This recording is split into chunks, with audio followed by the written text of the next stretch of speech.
Good morning అండి. ఈరోజు మనం మాట్లాడుకున్నది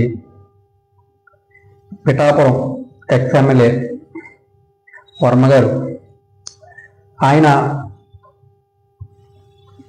టీడీపీ నుండి బయటికి వెళ్ళలేక, ఎందుకంటే బయటికి వెళ్ళినా ఏమీ ఉండదని ఆయన కూడా అర్థమైంది. తర్వాత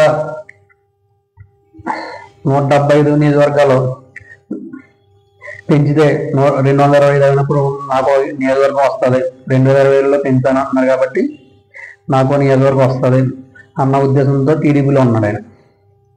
అలాగే వెళ్ళిన అనవసరం 4 సంవత్సరాలు. దానికి కారణం నాగబాబు గారు అన్న డైలాగు, అలాగే వర్మ గారు ఒక పోస్ట్ పెట్టారు, సొంతంగా గెలుపు నిజమైన గెలుపు అని ఒక పోస్ట్ పెట్టారు. అది మళ్ళీ డిలీట్ చేశారు. తర్వాత నాగబాబు గారు అది వాళ్ళ కర్మ అన్నారు. వర్మ గారిని ఇండైరెక్ట్గా అన్నారు, మెయిన్ కార్యకర్తలు జనసేన ఓటర్లు అన్నారు. అలాగే ఫస్ట్ కూడా ఎమ్మెల్సీలు వస్తే వర్మ గారికి ఇస్తామని చంద్రబాబు నాయుడు గారు అంటాం, తర్వాత లేకపోతే రాజ్యసభ ఇస్తాం, లేకపోతే క్షత్రియ కార్పొరేషన్ చైర్మన్ ఇస్తాం అని అనుకున్నారు. 80% ఎమ్మెల్సీ గ్యారంటీ ఇస్తారని ఉన్నారు. కానీ ఏంటంటే ఆ ఎమ్మెల్సీ బీజేపీకి ఇవ్వడం వలన అది లేదు. ఎందుకంటే ఏదో పవన్ కళ్యాణ్ గారు ఆపేరు అంటున్నారు, కానీ బీజేపీ గారు ఇవ్వడం వలన ఈయన ఓసీ క్యాండిడేట్ కాబట్టి ఇవ్వలేకపోయాం అన్నది ఆయన వెర్షన్, చంద్రబాబు నాయుడు వెర్షన్. అలాగే కొన్ని పోస్టర్లో వేసే పిఠాపురంలో కార్యకర్తే నాకు అధిష్టానం అధినేత అని వాల్ పోస్ట్ పెట్టారు. అలాగే టీడీపీ కార్యకర్తలు కూడా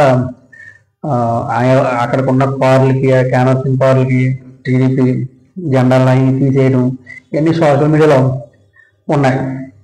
అలాగే చందిర్తిలో ఒక వాటర్ ప్లాంట్ ఓపెనింగ్కి వర్మ గారిని పిలవడం, అక్కడ మర్రెడ్డి శ్రీనివాసరెడ్డి గారు లేదా టీడీపీ కార్యకర్త వర్మ గారిని ఎందుకు పిలలేదని అడగడం, ఇవన్నీ కూడా జరుగుతున్నాయి.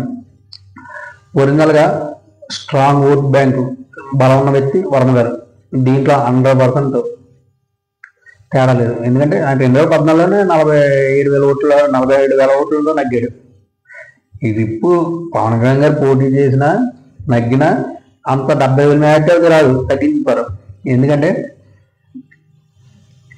మెయిన్ వర్మ గారు ఆయన ఎప్పుడు పోటీలో ఉన్నా సరే ఒక 2019 తప్ప 2009 కానీ 2014 కానీ ఆయన 2009లో జస్ట్ మార్జిన్ 1000 ఓట్లతో ఓడిపోయాడు వంగగీత గారి మీద.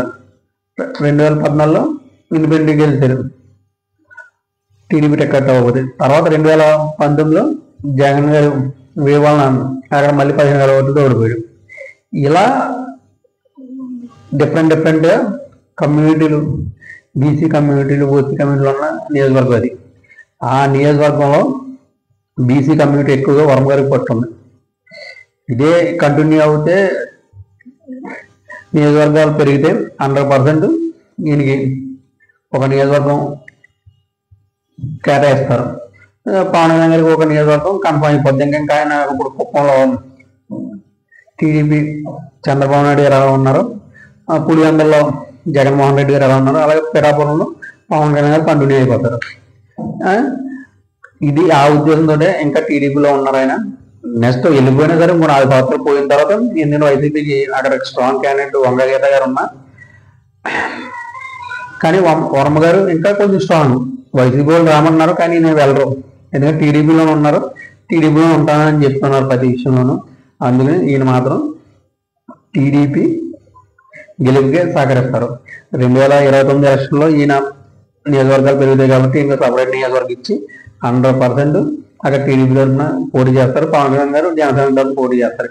ఎందుకంటే ఇంకొకసారి ఇంకో 14-15 సంవత్సరాలు చంద్రబాబు నాయుడు గారు సీఎం అంటాం, పవన్ కళ్యాణ్ గారు ఇవన్నీ చూస్తుంటే ఇంకా పవన్ కళ్యాణ్ గారు సీఎం అవ్వాలనుకోవట్లేదని అర్థమవుతుంది. ఎందుకంటే ఆయనకు కూడా తెలుసు మనం ఇప్పుడే రాజకీయాలు ఇప్పుడే నమ్ముతున్నారు జనసేన.